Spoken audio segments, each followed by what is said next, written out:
تو شوہر کو چاہیے کہ اس کے جذبات کا خیال رکھے.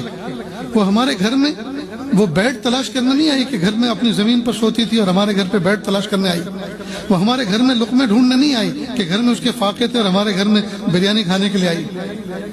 شاید شوہر کے گھر سے زیادہ بہتر اس کا گھر تھا, شوہر کے گھر سے زیادہ بہتر اس کے یہاں کا بستر تھا, شوہر کے گھر سے زیادہ بہتر اس کے کھانے تھے. وہ تو اللہ تعالیٰ کا حکم سن کر آئی. تو شوہر کو چاہیے کہ پھر اس کے پورے جذبات کا خیال رکھے. ماں ماں ہے, بیوی بیوی ہے. ماں کے ساتھ محبت میں کمی نہ کرے, لیکن بیوی کے ساتھ محبت اور جذبات میں بھی کمی نہ کرے. ماں کی محبت میں آ کے بیوی کو ایک کنارے پہ نہ کرے, اور بیوی کی محبت میں آ کے ماں باپ کو دھکا نہ دے. بلکہ عاجز کو کہتا ہے اللہ تعالیٰ نے عورت ذات کو پیر کی ہڈی سے پیدا نہیں کیا کہ اس کو پیر کی جوتی بنا کے رکھے, نہ سر کی ہڈی سے پیدا کیا کہ سر پہ بٹھا کے رکھے, بلکہ بائیں پسلی سے